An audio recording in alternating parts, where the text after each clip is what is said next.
Tiger sharks and crocodiles have been in the news lately, and that's because they're attacking people.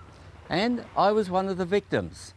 In the tropical northern half of Australia, the tiger reigns king of the ocean predators, and the crocodile king of the rivers. Between these two, there have been 82 attacks and 24 fatalities over the past 20 years. So, which one is the worst killer, the tiger shark or the crocodile? In this film, we're going to find that out.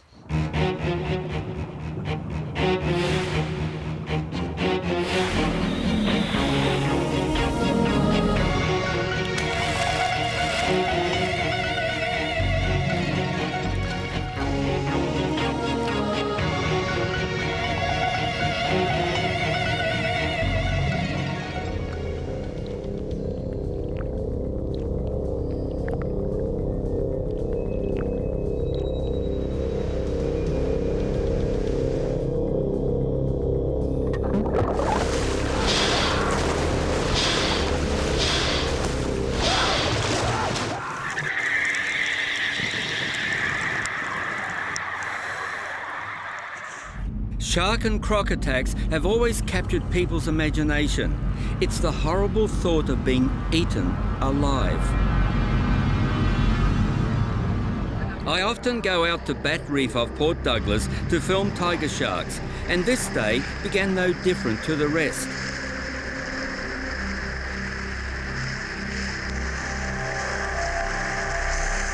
My procedure is to follow the tiger in the dinghy and dip my pole camera in when close. It's safer this way, or so I believe.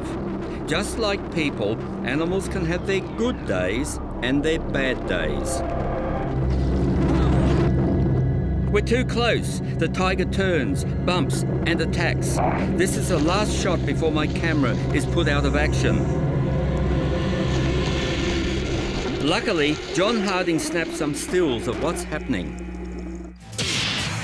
The first of the 3 Australians lucky to be alive after their inflatable boat was ripped apart by 5 man-eating sharks. And remarkably, their chilling escape from the huge tiger sharks was all captured on film. And here is their exclusive story.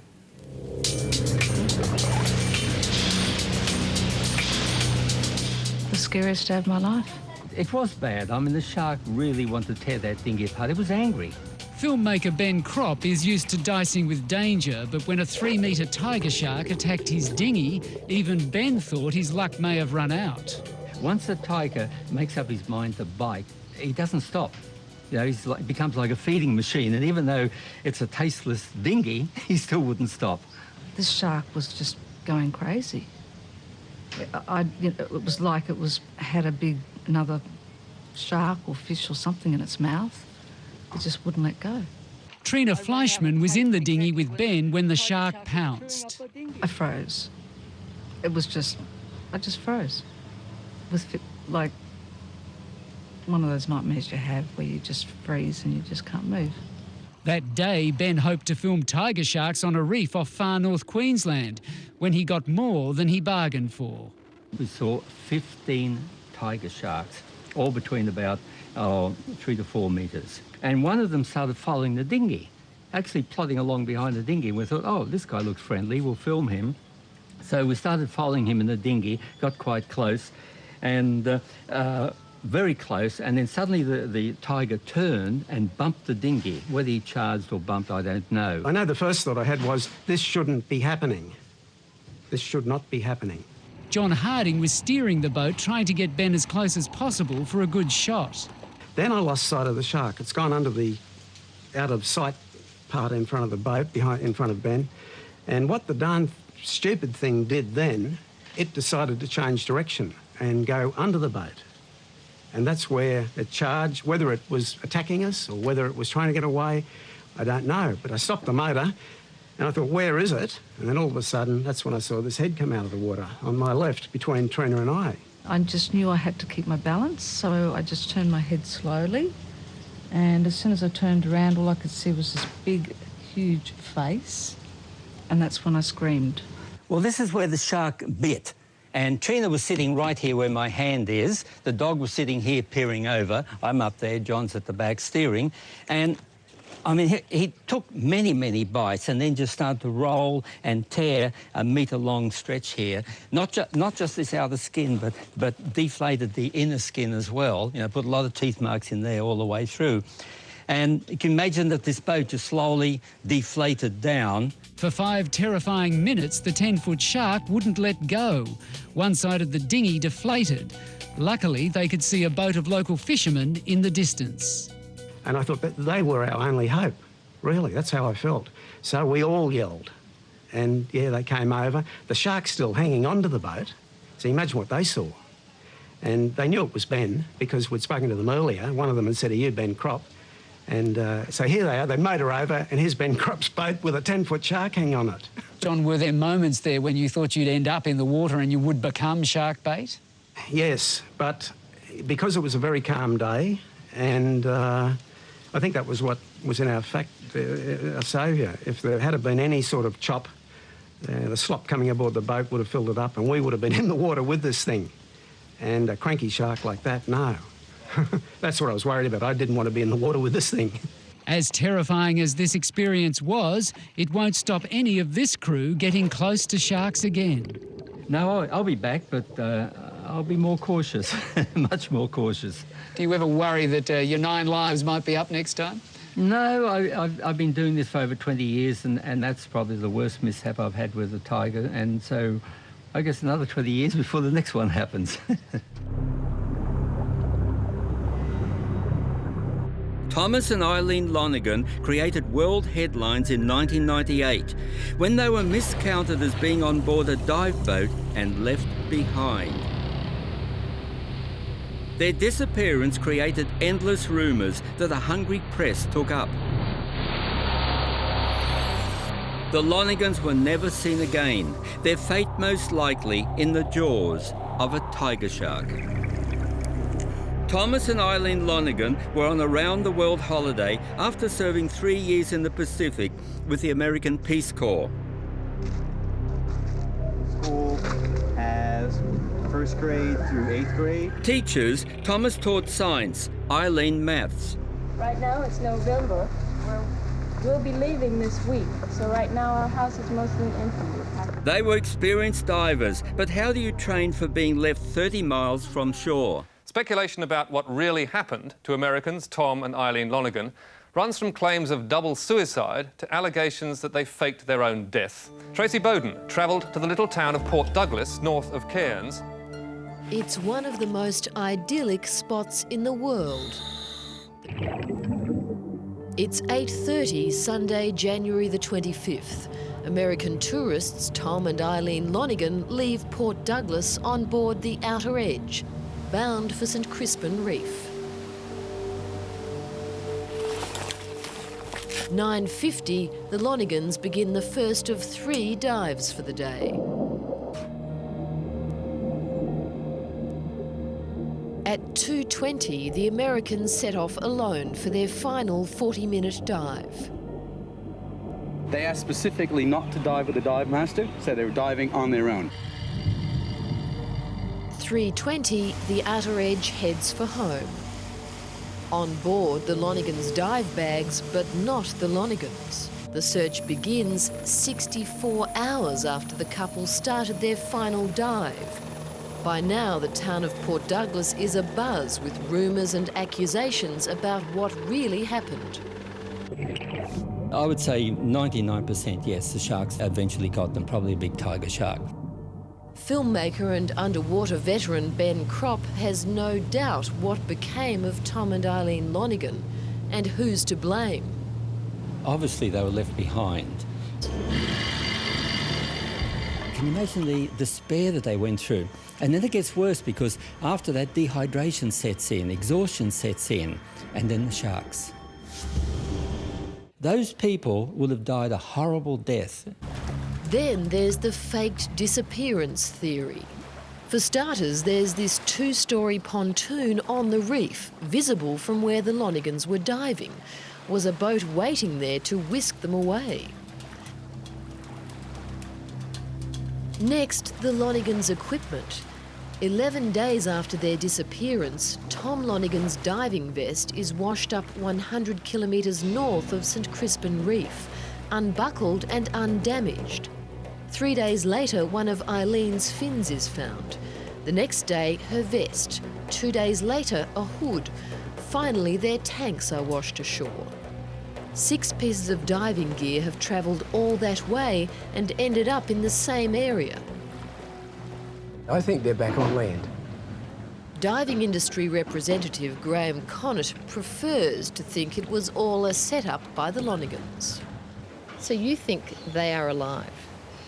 I think it's a good possibility. I feel that some of these rumours are brought out to try and put the blame back on the victims and take it away from the people who actually caused the problem. It's a mystery. And right at this stage, nobody knows the answer. And until we find these Lonigans, then we won't have any answers. No, there's no mystery. It's cut and dried. They were left behind and they died because of that.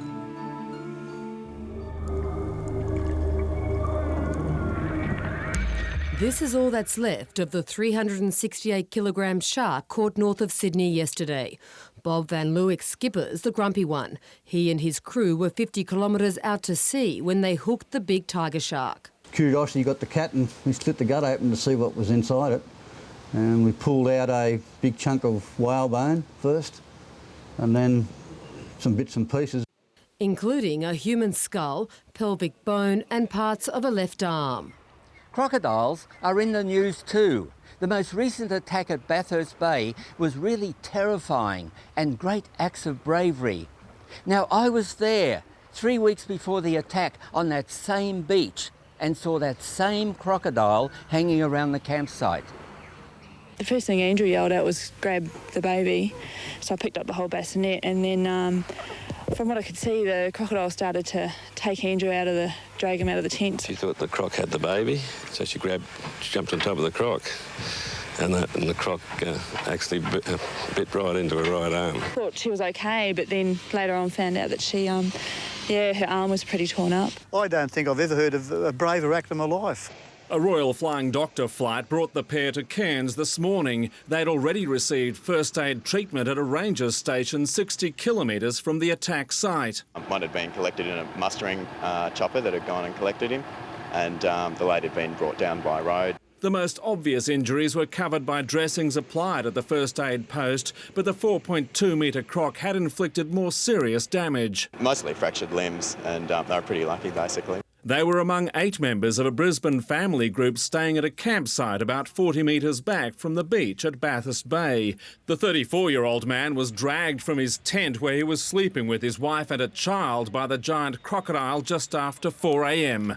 The 60-year-old woman ran from a second tent and jumped on the croc's back. Wildlife officers were amazed by her courage. A very heroic action for somebody to actually put themselves in that sort of scenario. A 4.2-metre crocodile is certainly a sizable piece of machinery. The desperate struggle with the 350-kilogram reptile ended when it was shot dead by another camper armed with a rifle. The attack victims are in a serious but stable condition. Tom Hilston, 7 News.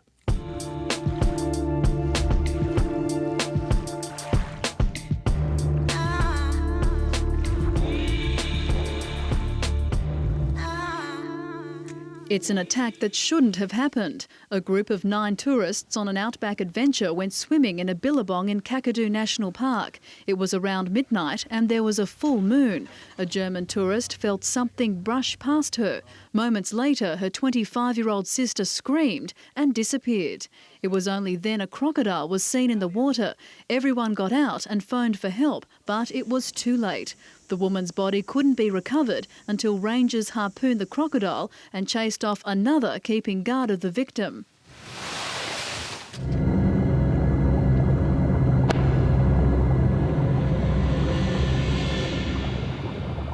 Talisha Fegatilli got more than just sunburn when she went to the beach for a holiday. The 8-year-old, the victim of what authorities believe was a crocodile attack. It pulled me under, and then it was like it was pushing off me. Instead, it just scratched me. The Atherton girl lost a tooth, part of one finger, and suffered bite and scratch marks on her arms and torso. Martina Harrington's wounds are beginning to heal, but the 8-year-old will never forget the day her dad saved her from the jaws of a crocodile. She went to me and bit me in the leg. It had started out as a turtle hunt for Roy and his children, residents of Timber Creek, south of Darwin. The kids following bubbles in the water they thought were from a turtle. And all of a sudden, I can see this little girl dive under. Just like something been bitten her. When the crocodile struck, it dragged the tiny girl under, releasing the 8-year-old when Roy grabbed its tail. When he felt that someone out of his tail, so he just twisted around and spat her out. Time enough for the real-life Crocodile Dundee to grab an axe as the saltwater croc charged him and his little girl.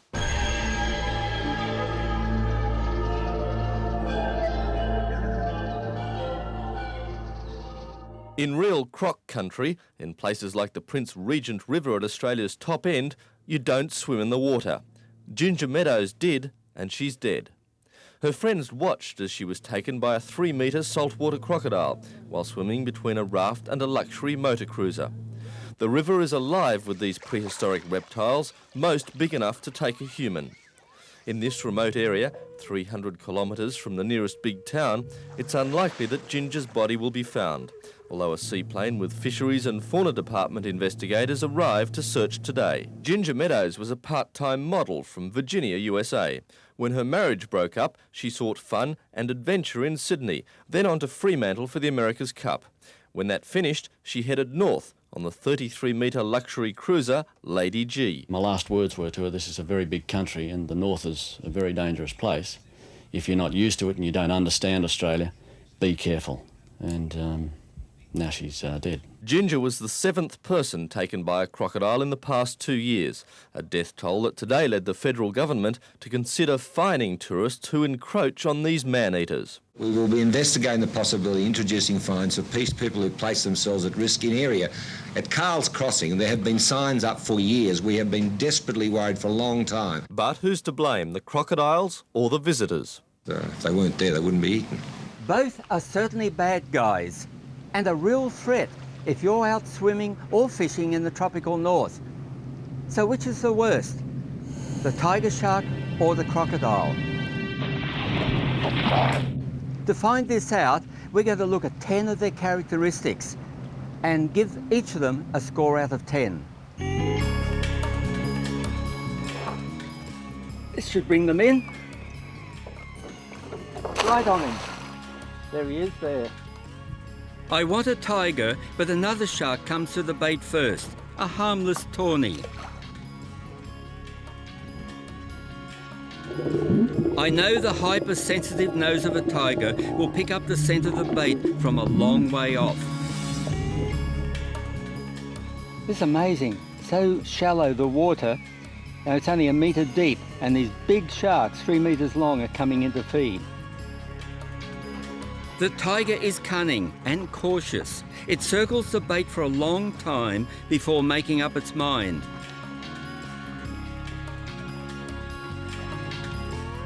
He's got it.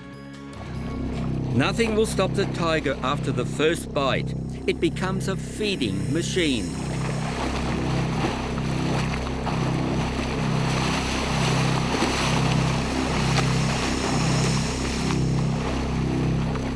All the remora following him, they want a piece. I've chosen the tiger shark because it's responsible for most attacks in the north, where the croc lives.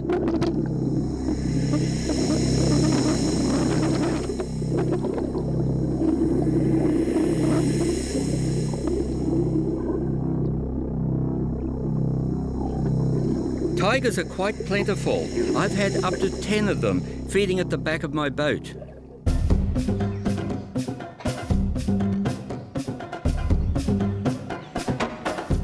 With good vision below and above the water, the croc can suss out its prey and stealthily move in. The victim will not realise the croc is there until the terrible lunge.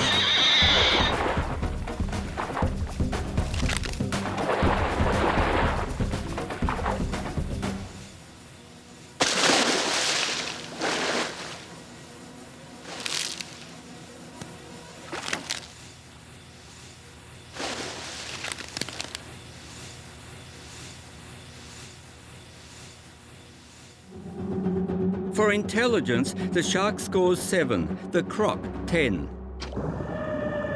The only proven cure for fear is knowledge. Watch the tiger's ability to catch a turtle, its favourite diet.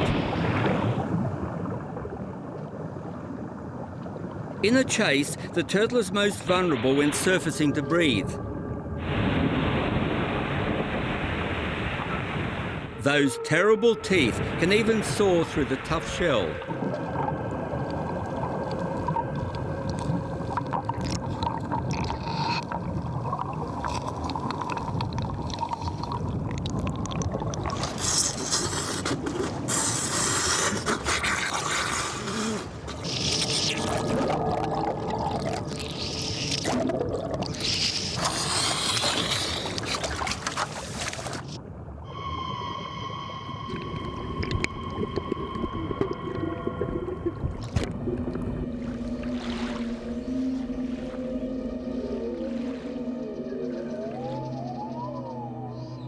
A file snake is slow and easily caught by the croc.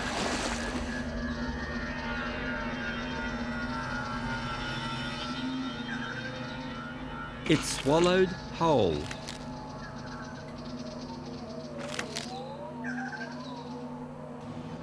The croc is equally skillful in catching its prey on land.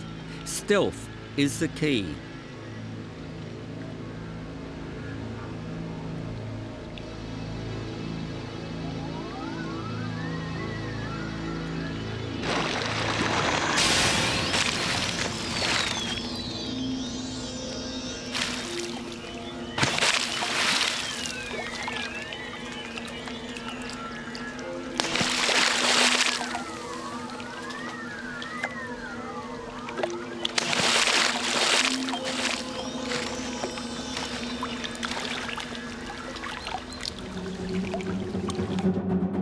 Both score a 10, an equal ability to catch their prey.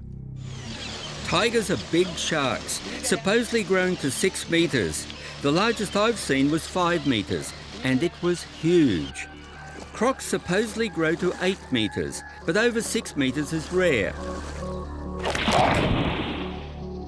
See how its massive bulk out of the water is effectively reduced as it enters the water. The croc is the biggest and scores an 8 to the tiger's 6.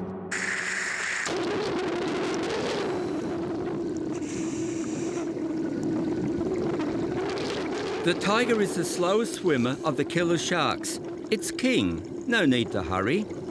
Only when feeding does it break into a gallop.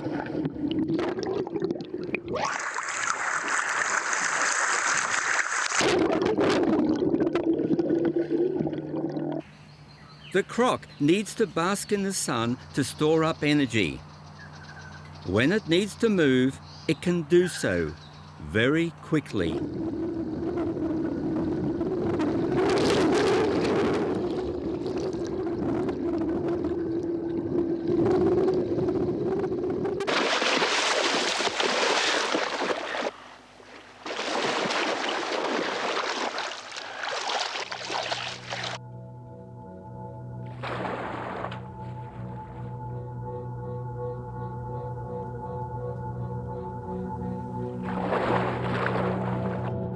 The croc reacts and swims faster.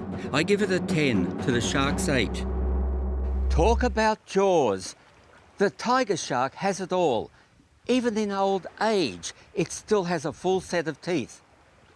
Behind that nasty front row are more rows of teeth, and they're lying down, ready to move forward when a front one is lost. The teeth are serrated and sharp. The curve acts like multiple saws. When the tiger bites, it shakes its head from side to side, and those teeth go to work, slicing a neat chunk out of the victim. Just horrible. Nothing in the animal world compares with this feeding machine.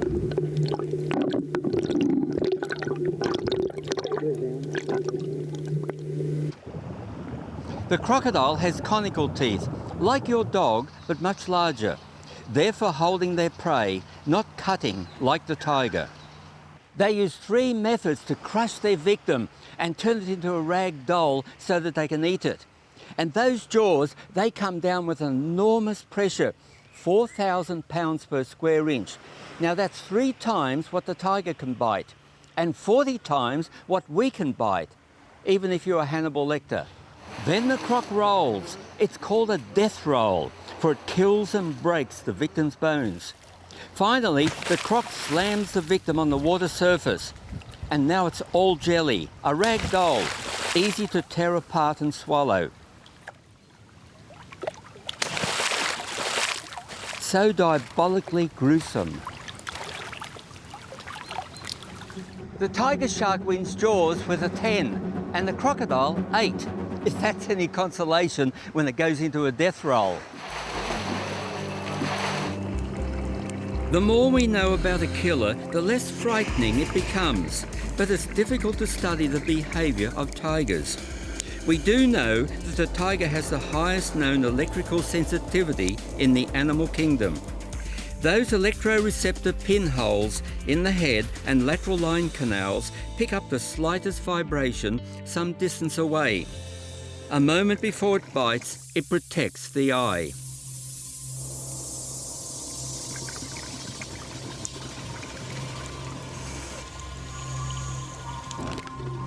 I've seen a definite pecking order when feeding.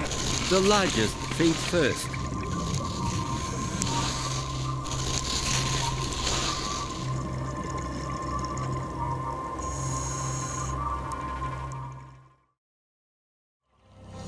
Big stingrays are easy to catch. They're capable of short bursts of speed, but soon tire and slow down. The tiger is relentless.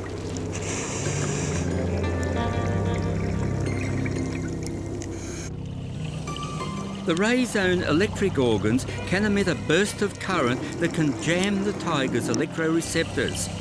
But the tiger's other sensors override it this time.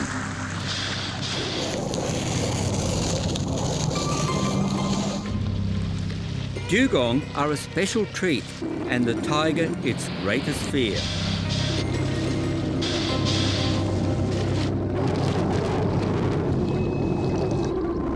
A third eyelid, called a nictitating membrane, slides over the eye on contact with the victim.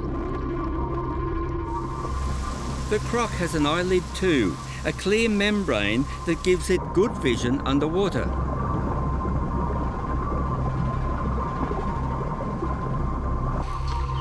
Male crocs are loners and stake out their territory. Any intruding male is chased away.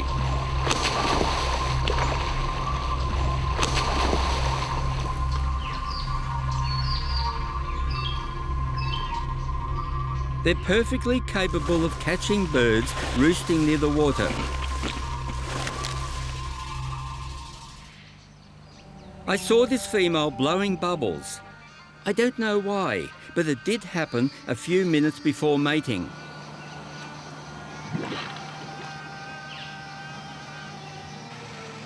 The female makes the first move. She sidles up to the big male, who slides his bulk on top of her. We can only imagine what is happening in the dirty water. They're twisting their bodies to couple. The female occasionally gasps for air throughout this rather lumberous copulation.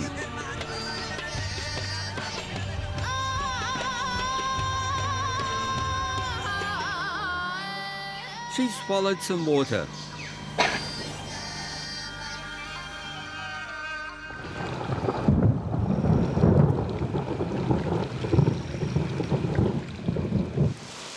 The first storm heralds the onset of the wet season. It's a call for the female to build her nest. She lays about 50 eggs.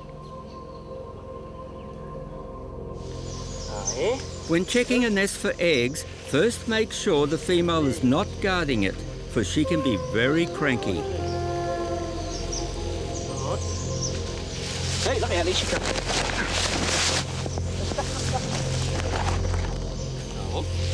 You'll have to come back after and get that. After 90 days of incubation, Mother Croc hears the muffled squawking of her hatching babies, and she opens the nest. The babies crack the outer shell with a special tooth on their snout.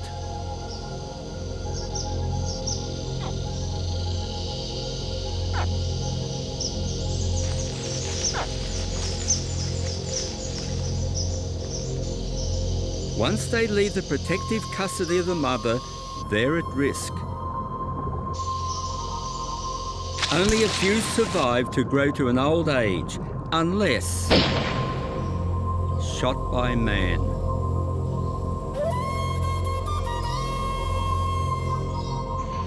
For most people, close encounters with crocodiles happen at a wildlife park, like Hartley's Crocodile Adventures north of Cairns, where visitors are educated and entertained.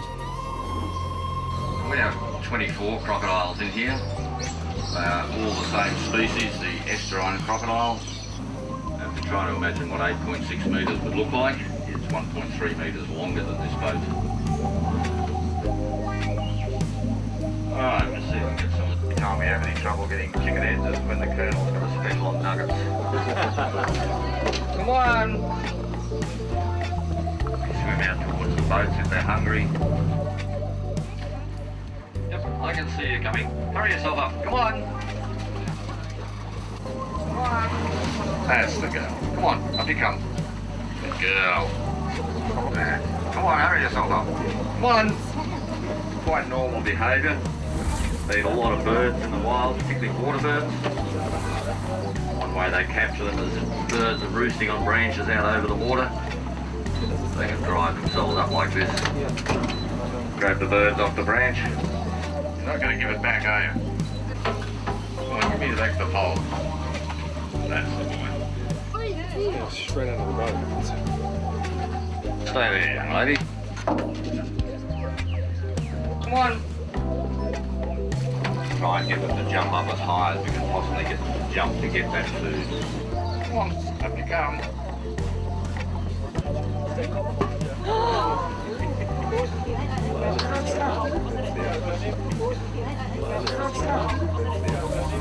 Oh, here comes a big one.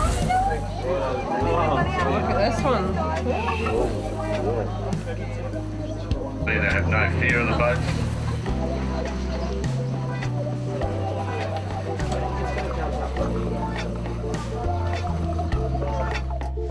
My two sons and I have had many wild encounters. It's dead, all right. Half the head's off, Dean. A shark has killed the turtle, almost certainly a tiger. Turtle is their favourite diet. We tow the turtle out for a sea burial. A tiger shark follows. We didn't see it before, but it's right here now behind our dinghy.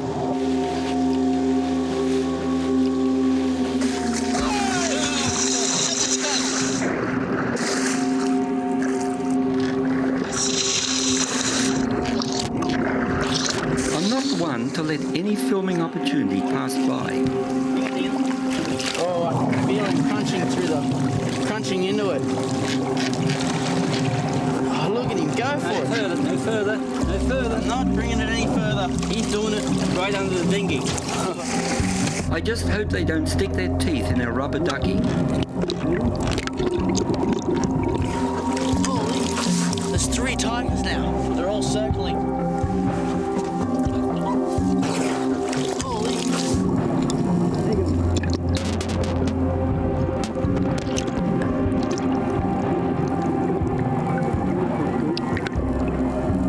When I look now at what we did years ago in our inflatable dinghy, I'm amazed my recent tiger attack didn't happen sooner.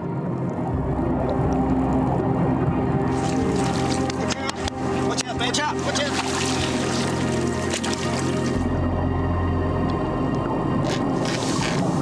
He was into it.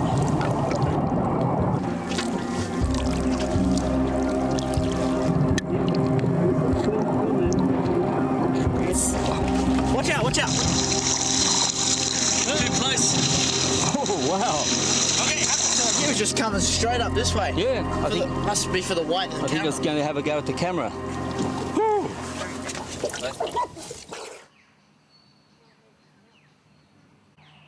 Anyone fishing in the far north is bound to encounter crocodiles. Ah, looks like croc tracks. He's just laying against the bank here, and then slid back into the water. He'd be in here somewhere. Caution is required, even when carried away by the excitement of hooking a barra. Barra!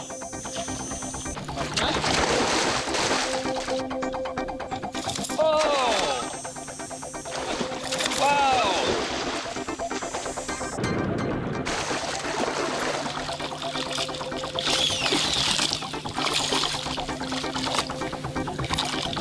Barra! Come on, Barra. Come on.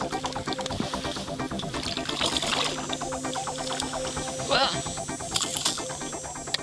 for dinner. Hey Nick, there was a rock over there, and now it's gone. I know. Must be a big croc. Look, and there it's up again. Yeah, he's coming this way, Adam. He's a real game croc, Nick. Isn't he? Just sitting there. Well, see, he thinks he's camouflage. Come on, you beauty! Come on!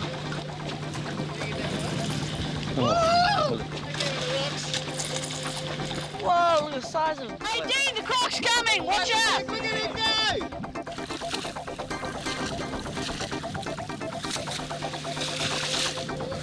It's coming. Step back. I just hooked the end of my lure with my rod. There's no way that croc is getting my fish. Oh, that is the hardest barra I've ever caught. You Dean? We enter a creek where 4,000 crocs were shot in 3 years. Now they're making a rapid comeback.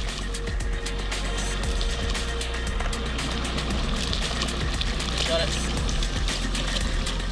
He's really wrapped up in that mud. Yeah, they're prone to skin cancer, you know, so they cover themselves in the mud to stop them, you know, getting burnt badly. I was at a crocodile farm and they had a crocodile there with a real severe case of cancer right across his back. True.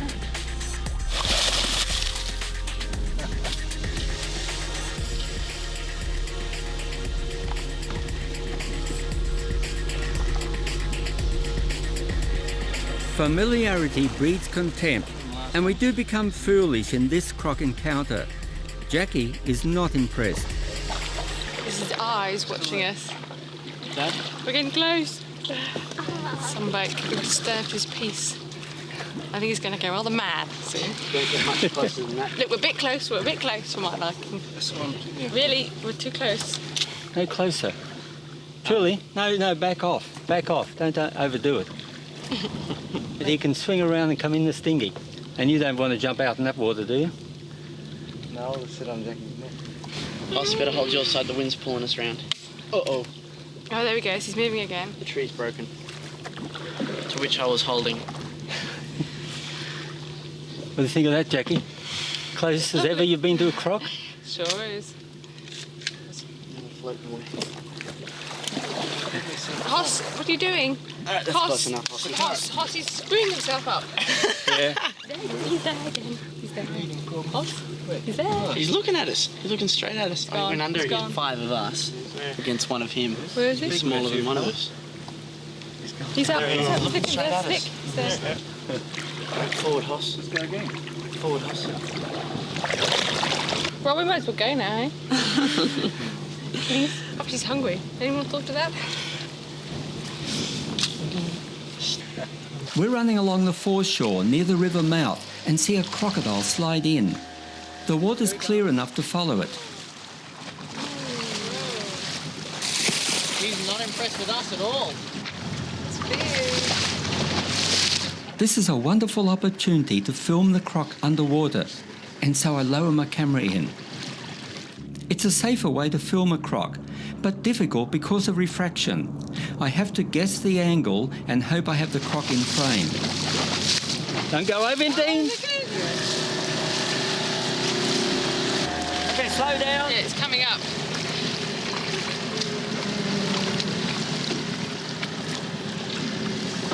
Turn around. Yeah. No, it stopped again. I'm going to go in. Okay? It's going forward again.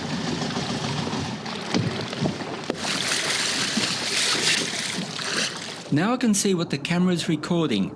The croc's releasing air bubbles as it rises to breathe.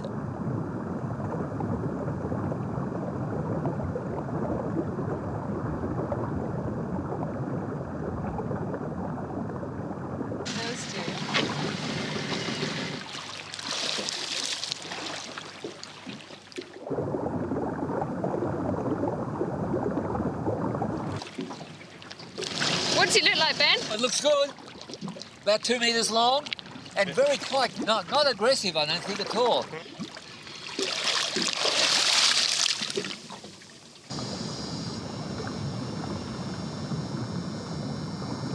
Why are those jaws open? I'm not too happy about this. I think he's warning me to back off. Thanks, Nick.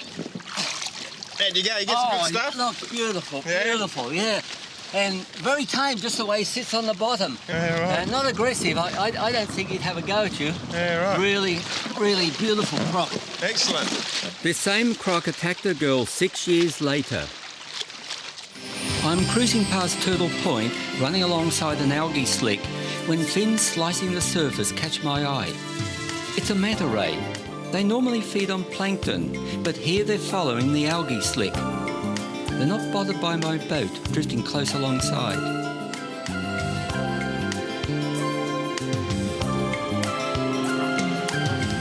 That looks like a croc. It is a crocodile, and a big one too, coming in to check out all the commotion. He's more interesting, so I swing the boat to meet him.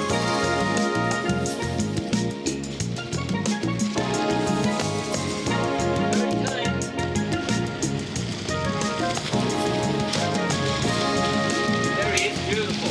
Just beautiful. Just sitting there.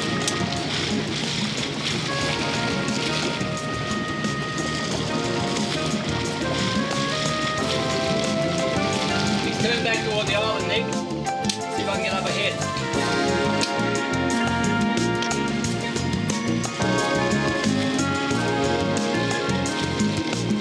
It really looks beautiful.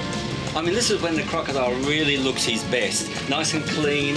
You can see every little detail of his legs splayed out. And he almost looks harmless because the boat, you know, we're much, much bigger than him and he's a little bit scared of us. But if I jumped in the water, things would change. I think it would come straight for me.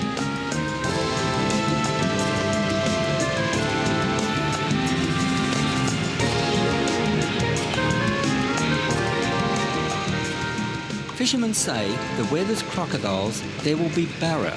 So we follow the croc inshore, anticipating some good fishing.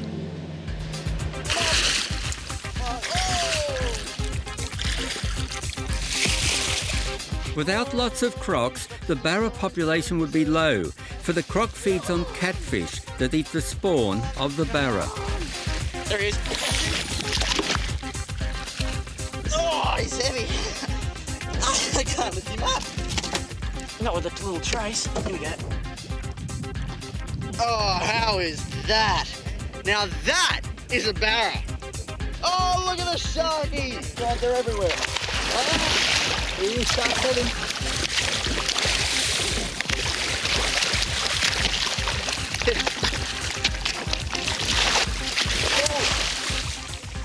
Boy, that was a big shark.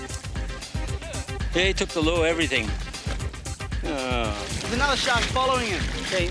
I mean, he's got the cod.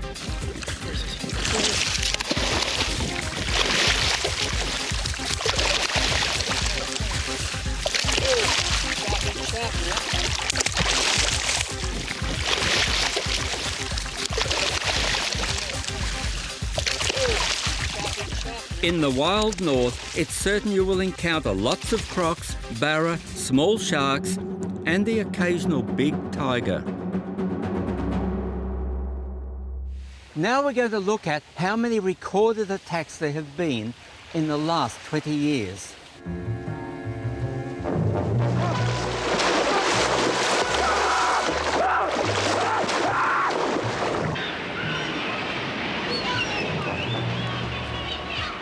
We may not understand why a shark attacks, but for them it's pure instinct.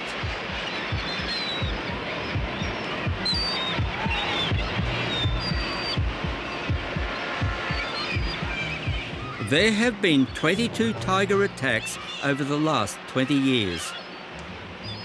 And then suddenly the tiger turned and bumped the dinghy. I just knew I had to keep my balance, so I just turned my head slowly. And as soon as I turned around, all I could see was this big, huge face. And that's when I screamed. This shark was just going crazy.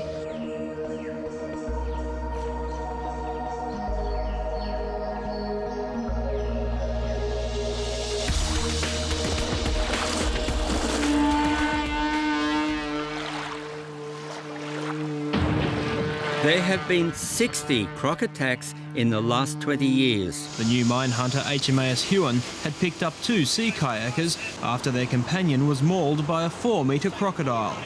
The attack took place on this sand cay in Shelburne Bay, 80 nautical miles southeast of Thursday Island. The kayakers were travelling from Cairns to Thursday Island at a time of year when crocs rarely attack. Apparently he was standing knee-deep in water. Just having a bit of a splash his face and that after the ride, after the paddle, and the croc had snuck up behind him. The shark scores a 4, the croc 10, in the most attacks over the last 20 years.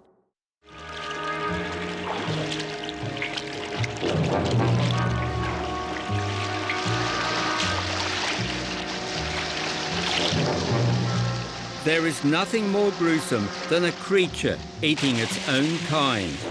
Humans are sometimes bait too, and in those 22 tiger attacks, 8 were fatal. Crocodile attacks are much more numerous, 60 in 20 years, and the fatalities are higher too. 16 have died. Ashley McGough and Sean Blowers know they're lucky to be alive. I went past the croc, I didn't see it. Ashley screamed out, "Croc, croc." And looking around, just swam to the nearest tree and straight up we went. Late Sunday afternoon, the pair dived into the Finnis River, 80 kilometres southwest of Darwin, to rescue their friend Brett Mann. He was washing off mud after a fun day of quad biking when he slipped into the water. But it was too late. His mates were forced to watch helplessly as the 22-year-old was snatched. 2 minutes later, the croc brought Brett to the surface and pretty much showed him off to us, and then off he swam.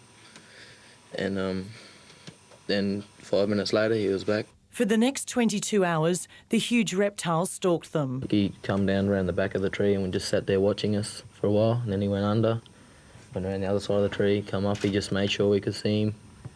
Just, yeah, being cheeky. Sean and Ashley, both 19, struggled to stay awake during a terrifying rainy night. Help finally came the next morning as the hunt began for the crocodile. His tragic death now just sinking in. 16 horrible deaths score the croc a 10, and 5 for the tiger with 8 fatalities.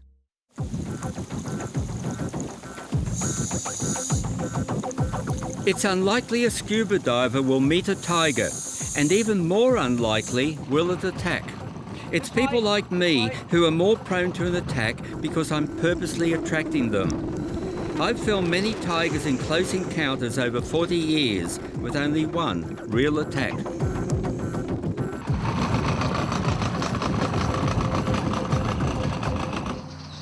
People fishing and camping in the far north will see crocodiles. It's important to never repeat your activities in the same place over a few days. A croc may watch you on the first day, come closer on the second, and make up its mind on the third. If you're foolish in allowing a close encounter, there's a 50% chance the croc will attack.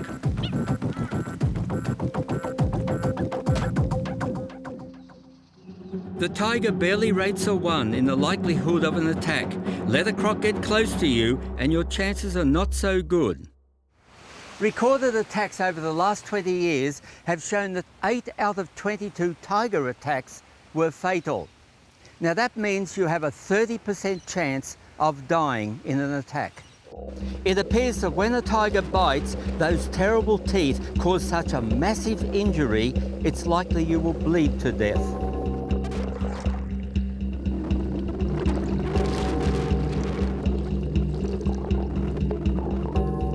With crocodiles, 16 victims died in 60 attacks over the past 20 years. Now that's a 25% chance of dying if you are attacked. If grabbed in the water, it's almost certain to be fatal. It seems if you're attacked on land, you do have a fighting chance, as was proved in the recent attack at Bathurst Bay. In a score out of 10, it's 10 for the tiger and 8 for the croc. Let's look at the final score. Which is our worst killer, the shark or the croc? The tiger shark scores 63 points and the croc 89 points. Well, the crocodile wins by a large margin, and I'm not surprised. Personally, if I had the choice of meeting a tiger shark or a crocodile in the water, I'd choose the tiger shark any day. I feel that I'd survive. But with a crocodile, I'd be saying my prayers.